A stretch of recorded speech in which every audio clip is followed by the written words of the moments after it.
दोस्तों नमस्कार, ये है मार्गदर्शन फॉर सिविल सर्विसेज। मैं अनुराग चौधरी। दोस्तों कंप्यूटर से संबंधित महत्वपूर्ण प्रश्नों के वस्तुनिष्ठ जीएस संचय श्रृंखला में इस वीडियो में प्रस्तुत है इंटरनेट एवं ईमेल से संबंधित महत्वपूर्ण प्रश्नों का भाग 3, जो आपके आगामी विभिन्न परीक्षाओं के कंप्यूटर आधारित प्रश्नों के लिए बहुत ही उपयोगी है। तो आइए शुरू करते हैं आज का वीडियो। कंप्यूटर में इंटरनेट तथा ईमेल से संबंधित महत्वपूर्ण प्रश्नों का भाग 3। पहला प्रश्न है दोस्तों, अपाचे टॉमकैट वेब सर्वर का एक उदाहरण है जो वेब संसाधनों के लिए एक क्लाइंट एचटीटीपी अनुरोधों का संचालन कर सकता है। ऑप्शन देखिए, ब्राउज, वेबसाइट, जावा प्रोग्राम या वेब सर्वर। तो सही उत्तर है जावा प्रोग्राम, ऑप्शन सी। आप इसकी व्याख्या देखें। अपाचे टॉमकैट वेब सर्वर का उदाहरण है जो वेब संसाधनों के लिए क्लाइंट एचटीटीपी अनुरोधों का संचालन कर सकता है। जब से अनुरोध आते हैं तो ये सर्वर आवश्यक सामग्री प्रदान करके अनुरोधों को पूरा करने के लिए जो भी कुछ आवश्यक होता है वो करता है। अगला प्रश्न है, निम्नांकित में से किस प्रोटोकॉल द्वारा वर्ल्ड वाइड वेब में पहुंचा जा सकता है? HTTP, SMTP, LSLIP या उपर्युक्त में से कोई नहीं? तो सही उत्तर है ऑप्शन ए, HTTP। दोस्तों आप जान लीजिए, HTTP प्रोटोकॉल द्वारा www यानी वर्ल्ड वाइड वेब में पहुंचा जा सकता है। ये इंटरनेट पर प्रयुक्त एप्लीकेशन स्तर का प्रोटोकॉल है जो वेब पेज के प्रसारण का निर्धारण करता है। अगला प्रश्न है, इंटरनेट प्रोटोकॉल इसके संदर्भ में TCP/IP का पूर्ण रूप क्या है?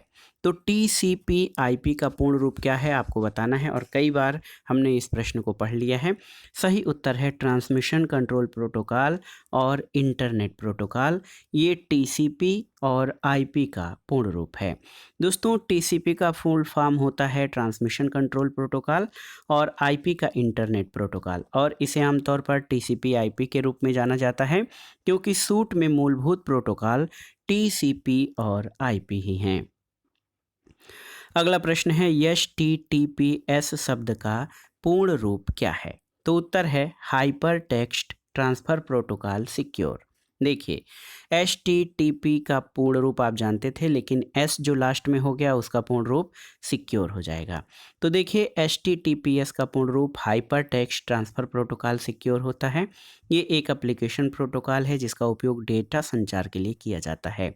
ये वेब ब्राउज़र के लिए एक मानक प्रदान करता है जो उपयोगकर्ताओं को इंटरनेट पर जानकारी यानी डेटा का आदान प्रदान करने की सुविधा प्रदान करता है।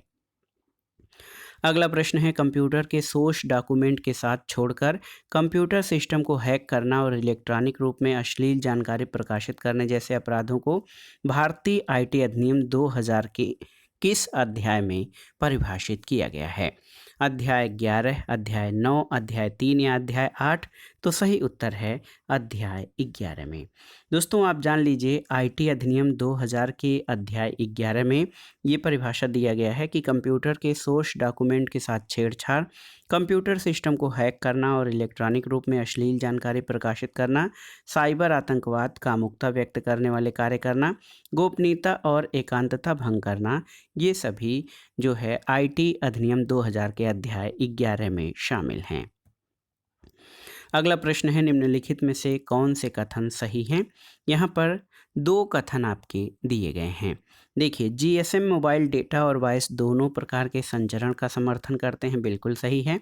और सीडीएमए मोबाइल में ग्राहक की जानकारी हैंडसेट या फ़ोन में संग्रहित की जाती है, बिल्कुल सही है।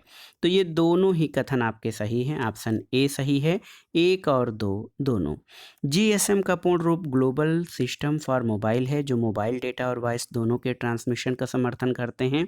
सीडीएमए का पूर्ण रूप कोड डिवीजन मल्टीपल एक्सेस होता है जो ग्राहक की जानकारी को हैंडसेट में, मोबाइल या फ़ोन में स्टोर करता है। जीएसएम और सीडीएमए वायरलेस कैरियर द्वारा प्रयोग किए जाने वाले दो रेडियो नेटवर्क्स हैं। तो दोनों ही कथन आपके सही हैं। अगला प्रश्न है, निम्नलिखित में से कौन से कथन गलत है? यहाँ पर दो कथन दिए गए हैं, पूछा गया है कि कौन से कथन गलत हैं। पहला कथन है कि डिजिटल हस्ताक्षर या डिजिटल सिग्नेचर किसी संदेश की अखंडता को बरकरार रखता है। तो ये आपका जो है सही है, गलत नहीं है। और डिजिटल हस्ताक्षर गैर प्रत्याख्यान या नॉन रिप्यूडिएशन प्रदान नहीं करता है। तो ये आपका गलत है। तो केवल और केवल 2 यानी ऑप्शन बी आपका सही उत्तर हो जाएगा। दोस्तों, डिजिटल हस्ताक्षर किसी संदेश की अखंडता को ऐसे बरकरार रखता है कि जानकारी हस्ताक्षरकर्ता से उत्पन्न हुई है और उसमें कोई बदलाव नहीं किया जा सकता, जो उस संगठन की पहचान करता है। जब ऑनलाइन लेन-देन की बात आती है तो डिजिटल हस्ताक्षर गैर प्रत्याख्यान की पेशकश कर सकते हैं। कथन 2 आपका गलत है। अगला प्रश्न है दोस्तों, वर्ग वीआईपी पतों में वर्ग को चिन्हित करने के लिए प्रयुक्त नेटवर्क आईडी बिटों की संख्या कितनी होती है?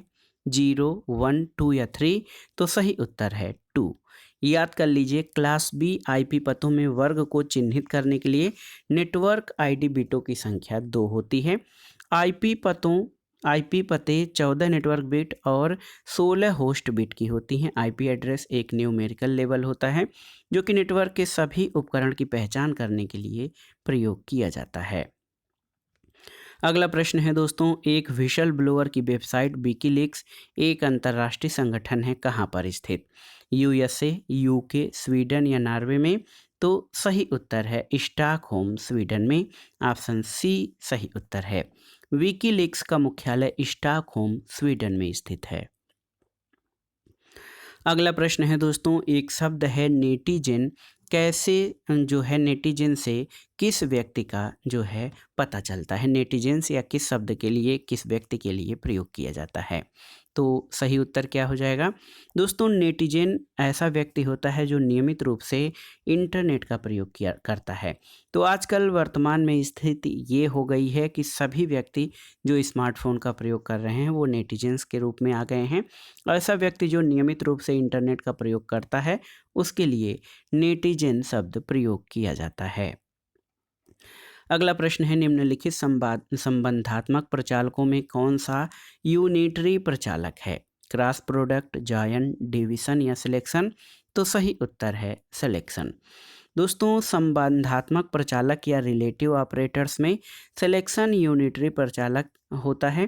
कंप्यूटर प्रोग्रामिंग में 3 बेसिक तर्क संरचनाओं में से एक है, एक निर्णय भी कहा जाता है, और 2 अन्य तर्क संरचना अनुक्रम और लूप हैं। तो ऑप्शन डी आपका सही उत्तर है कि संबंधात्मक प्रचालकों में सिलेक्शन जो है यूनिटरी प्रचालक है। अगला प्रश्न है, ईमेल में आने वाले संदेश किसमें संचित किए जाते हैं? Send box, out box, inbox या ट्रैश? तो आप जानते हैं किसी भी ईमेल में आने वाले संदेश इनबॉक्स में संचित होते हैं। अगला प्रश्न है दोस्तों, प्राप्त ईमेल को देखने और प्रतिबंधित करने के लिए निम्नलिखित में से कौन सा विकल्प आमतौर पर प्रयोग किया जाता है? ऑप्शन है आपके इनबॉक्स, भेजे गए आइटम, रचना या अनुलग्नक? तो सही उत्तर है इनबॉक्स।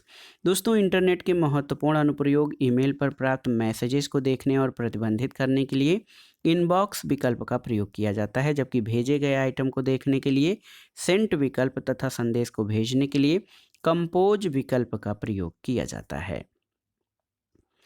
अगला प्रश्न है, कंप्यूटर पर लिखित लिंक्ड जानकारी के संग्रह को जो इंटरनेट के माध्यम से उपलब्ध होती है क्या कहा जाता है? ऑप्शन है web server, web store, world wide web या वेब इंफॉर्मेशन? तो सही उत्तर है world wide web, option C. दोस्तों, कंप्यूटर पर लिखित लिंक्ड जानकारी के संग्रह को जो इंटरनेट के माध्यम से उपलब्ध होती है वर्ल्ड वाइड वेब कहा जाता है। अगला प्रश्न है दोस्तों, ईमेल भेजते समय सीसी इनमें से किसे सूचित करता है? तो आप जान लीजिए, सीसी जो है ये कार्बन कॉपी को कहते हैं। ऑप्शन डी आपका सही उत्तर है। यहाँ पर देखिए, ईमेल भेजते समय प्राप्तकर्ता पता में 3 विकल्प होते हैं, टू सीसी और BCC. CC carbon copy, BCC blind carbon copy को निरूपित करता है। अगला प्रश्न है, एक ईमेल भेजने के लिए निम्नलिखित में से कौन अनिवार्य है? प्रेषक मेल आईडी, विषय, अटैचमेंट या बॉडी? तो सही उत्तर है प्रेषक मेल आईडी। दोस्तों, एक ईमेल भेजने के लिए प्रेषक मेल आईडी या सेंडर मेल आईडी अनिवार्य है। सब्जेक्ट का मुख्य शीर्षक टाइटल होता है। अटैचमेंट में वे फाइल होते हैं जिन्हें यूजर मेल के जरिए दूसरे यूजर के साथ शेयर करता है, और बॉडी मेल का वह हिस्सा है जिसमें वास्तविक मेल डेटा होता है, ये खाली भी छोड़ा जा सकता है।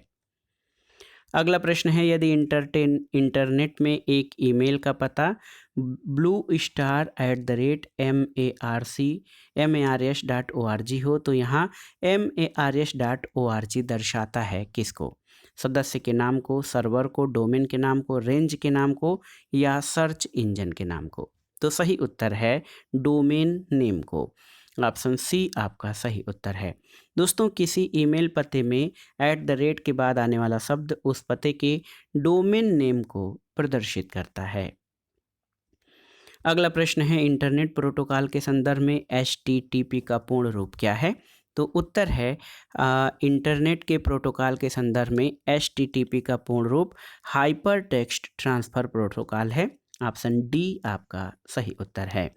दोस्तों, आप जान लीजिए HTTP का पूर्ण रूप हाइपर टेक्स्ट ट्रांसफ़र प्रोटोकॉल होता है। ये एक एप्लीकेशन प्रोटोकॉल है जिसमें आमतौर पर वर्ल्ड वाइड वेब पर वितरित डेटा, फाइल सिस्टम और मल्टीमीडिया संचार को स्थानांतरित करने के लिए दिशा निर्देशों की एक सूची होती है। अगला है, निम्नलिखित डोमेन नाम एक्सटेंशन उनकी संबंधित परिभाषाओं का मिलान करें। तो .gov, देखिए बहुत ही महत्वपूर्ण प्रश्न है दोस्तों, इसमें आपको मिलान करना है। कैसे? तो यहाँ पर आपका मिलान जो है .gov का मिलान कैसे आप करेंगे? तो .gov गवर्नमेंट एजेंसी या सरकारी एजेंसी होती है।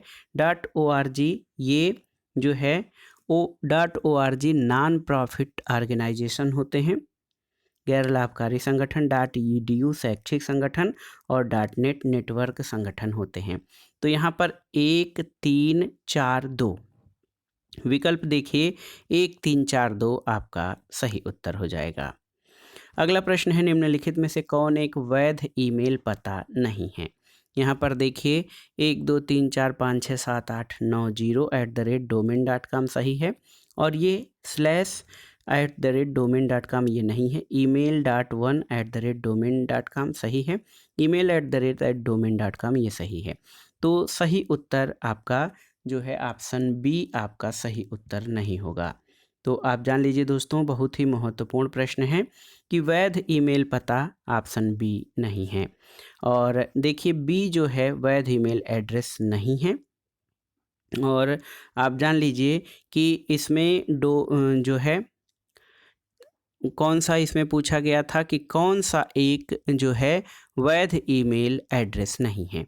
तो यहाँ पर कोई भी जो ईमेल होता है इसमें रिसीवर नाम @domain name top level domain का प्राप्तकर्ता 64 कैरेक्टर तक का, और इंग्लिश में अपर केस और लोअर केस कुछ विशेष चिन्ह होते हैं।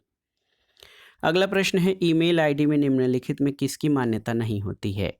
बड़े अक्षर, रिक्त स्थान, डॉट या संख्यक अंक। तो सही उत्तर है रिक्त स्थान। ऑप्शन बी आपका सही उत्तर है। दोस्तों, ईमेल आईडी में रिक्त स्थान की मान्यता नहीं होती, जबकि अंग्रेजी के बड़े अक्षर, छोटे अक्षर, डॉट और 0 से 9 अंकों की मान्यता होती है। अगला प्रश्न है, निम्नलिखित में से एक वैध ईमेल एड्रेस कौन सा है? तो myname@gmail.com ये एक वैध ईमेल एड्रेस है। एक वैध या वैलिड ईमेल एड्रेस में एक ईमेल उपसर्ग, प्रीफिक्स और एक ईमेल का डोमेन होता है जो स्वीकार्य रूप में होता है। उपसर्ग @ के बाईं ओर तथा डोमेन @ प्रत्येक के दाईं ओर लिखा जाता है, दिखाई देता है। तो myname@gmail.com ये सही प्रारूप है।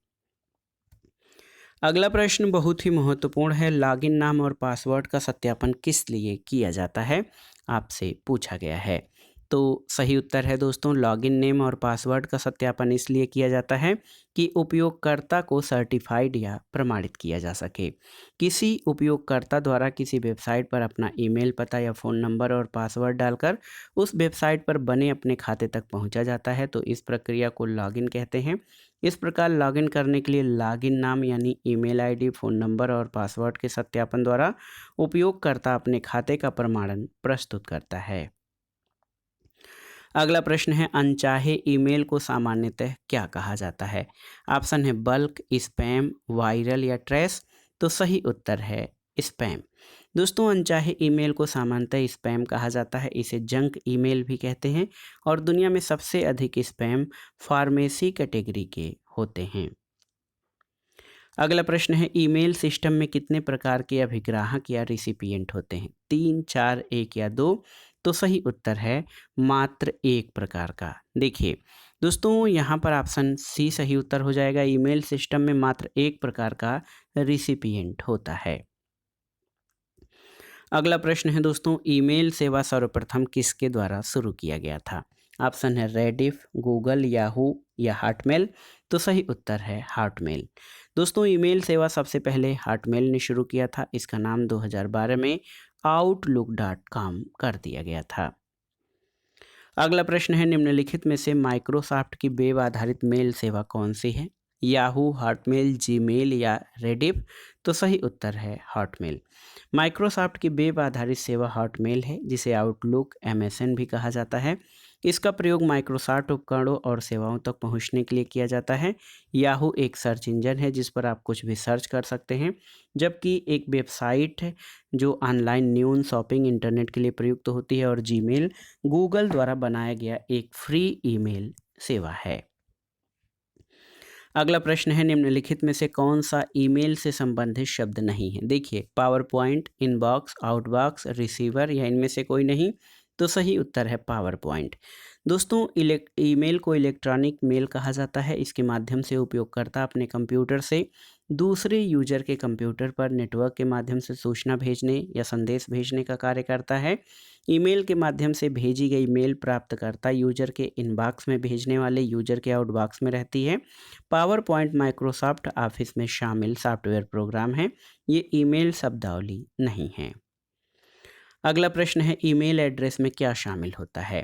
तो देखिए सही उत्तर है ईमेल एड्रेस में प्रयोक्ता का नाम और उसके बाद का डोमेन नेम शामिल होता है। ऑप्शन बी आपका सही उत्तर है।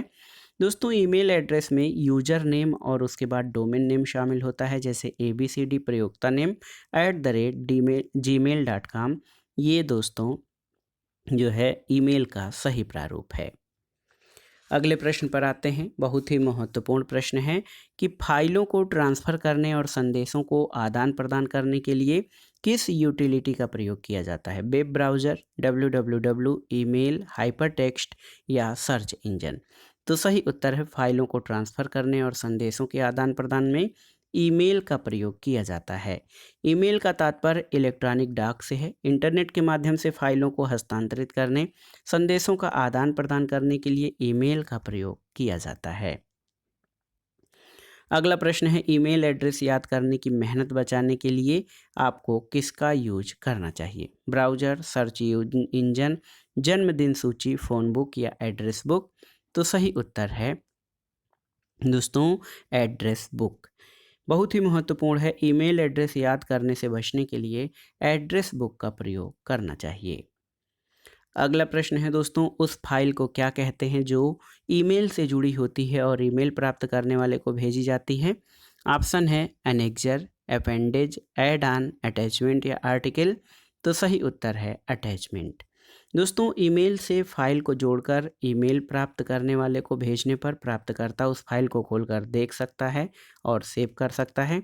ईमेल से जुड़ी ऐसी फाइल अटैचमेंट कहलाती है।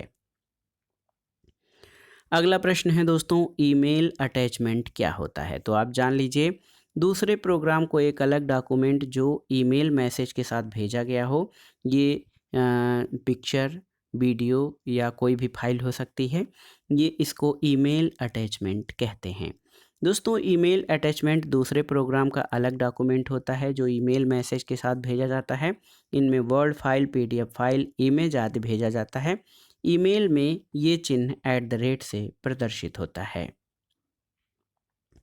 अगला प्रश्न है ईमेल भेजते समय BCC क्या दर्शाता है? आपको बताना है। तो सही उत्तर है ब्लाइंड कार्बन कॉपी। अभी हमने देखा है CC कार्बन कॉपी, जबकि BCC ब्लाइंड कार्बन कॉपी को दर्शाता है, जो CC की तरह किसी ईमेल की कार्बन कॉपी भेजने का कार्य करता है। हालांकि CC और BCC दोनों का तरीका अलग है। CC के साथ ईमेल करने पर टू और CC फील्ड दोनों में मौजूद लोग एक दूसरे का ईमेल एड्रेस देख सकते हैं, लेकिन BCC के साथ ऐसा नहीं होता है। अगला प्रश्न है दोस्तों ईमेल से अटैचमेंट को जोड़ने के लिए निम्नलिखित में से किस आइकन का प्रयोग किया जाता है? GIF icon, stationery icon, paper clip icon या इमोजी आइकन। तो सही उत्तर है पेपर क्लिक आइकन। दोस्तों ईमेल से अटैचमेंट को जोड़ने के लिए पेपर क्लिप आइकन का प्रयोग किया जाता है। ईमेल अटैचमेंट एक कंप्यूटर फाइल है जिसे ईमेल संदेश के साथ भेजा जाता है। पहला ईमेल 1971 में रे टॉमलिंसन ने भेजा था। अगला प्रश्न है किसी ईमेल में अधिकांशतः मेल प्रोग्रामों में अपने आप निम्नांकित दो भाग पूर्णतः होते हैं: प्रेषक और कलेवर, प्रेषक और तारीख, प्रेषक और प्रति, प्रेषक और विषय या इनमें से कोई नहीं। तो सही उत्तर है प्रेषक और प्रति। दोस्तों किसी ईमेल में अधिकांशतः मेल प्रोग्रामों में अपने आप जो दो भाग पूर्णतः होते हैं वो हैं प्रेषक और प्रति। विषय पर कर्सर क्रमानुसार स्वतः पहुंचेगा, जबकि प्रति ऑप्शन या कॉपी पर क्लिक करके ईमेल की प्रति किसी और प्राप्तकर्ता को भी भेजी जा सकती है। अगला प्रश्न है, देखिए अगला प्रश्न बहुत ही महत्वपूर्ण है कि आप ईमेल का प्रयोग आरंभ कर सकें आपके पास क्या होना चाहिए: ब्राउज़र, मोडेम, सर्वर, स्कैनर या अकाउंट। तो सही उत्तर है अकाउंट। ऑप्शन ई आपका सही उत्तर है। दोस्तों ईमेल का आरंभ करने के लिए आपके पास पहले ईमेल अकाउंट होना चाहिए। किसी ईमेल सेवा प्रदाता के पास ईमेल अकाउंट बनाने के लिए आप उसके बाद ही आप इंटरनेट की सुविधा से ईमेल का प्रयोग कर सकते हैं। अगला प्रश्न है निम्नलिखित में से कौन सा कथन सत्य है। यहाँ पर 4 कथन हैं। आपको कभी किसी को अपना ईमेल खाते का नाम नहीं देना चाहिए क्योंकि वे तब आपके खाते को एक्सेस कर सकेंगे। सही नहीं है। पासवर्ड बनाते समय या तो अंकों को या तो अक्षरों का प्रयोग ही कर सकते हैं, ये भी गलत है। सी है कि आपका ईमेल पता आपके ISP होस्ट कंप्यूटर का डोमेन नाम है, उसके पहले @ चिन्ह है और उसके बाद आपके खाते का नाम है, बिल्कुल सही है। आपका ईमेल पता आपके ISP के होस्ट कंप्यूटर का डोमेन नाम है, उसके बाद एंड चिन्ह है और उसके बाद आपके खाते का नाम है, ये सही नहीं है। तो सही आपसे पूछा गया था, ऑप्शन सी आपका सही उत्तर है। ईमेल पते में पहले उपयोगकर्ता के खाते का नाम, लोकल पार्ट, उसके बाद @ चिन्ह के पश्चात ISP के होस्ट कंप्यूटर का डोमेन नाम होता है। अगला प्रश्न है ईमेल खाते के स्टोरेज एरिया को सामान्यतः क्या कहते हैं: attachment, hyperlink, mail box, IP address या इनमें से कोई नहीं। तो सही उत्तर है मेल बॉक्स। दोस्तों किसी ईमेल खाते के स्टोरेज एरिया को मेल बॉक्स कहते हैं। इसमें उपयोगकर्ता को प्राप्त ईमेल संचित होती है। अगला प्रश्न और आज के वीडियो का जो इंटरनेट और ईमेल से संबंधित प्रश्नों का भाग 3 है, उसका आखिरी क्वेश्चन है कि इंटरनेट पर वस्तुओं के व्यापार की प्रक्रिया को क्या कहते हैं: e selling and buying, e trading, e finance, e salesmanship या ई कॉमर्स। तो सही उत्तर ई कॉमर्स। दोस्तों ई कॉमर्स या ई व्यवसाय इंटरनेट से व्यवसाय का संचालन है। इसमें केवल वस्तुओं का खरीदना और बेचना ही शामिल नहीं, बल्कि ग्राहकों के लिए सेवाएं और व्यापार के भागीदारों के साथ सहयोग भी शामिल है। तो दोस्तों ये था आज का वीडियो, कंप्यूटर आधारित प्रश्नों के GS संचय श्रृंखला में इंटरनेट और ईमेल से संबंधित महत्वपूर्ण प्रश्नों का संकलन, जो आपके आगामी विभिन्न परीक्षाओं के कंप्यूटर आधारित प्रश्नों के लिए बहुत ही उपयोगी है और ये प्रश्न आपके आगामी परीक्षाओं के लिए बहुत ही उपयोगी हैं। आप इनको तैयार कर लीजिएगा। दोस्तों वीडियो आपको कैसा लगा हमें कमेंट बॉक्स में ज़रूर बताइएगा। वीडियो को लाइक करें, शेयर करें और इस चैनल मार्गदर्शन फॉर सिविल सर्विसेज को सब्सक्राइब करें। वीडियो देखने के लिए धन्यवाद दोस्तों। नमस्कार।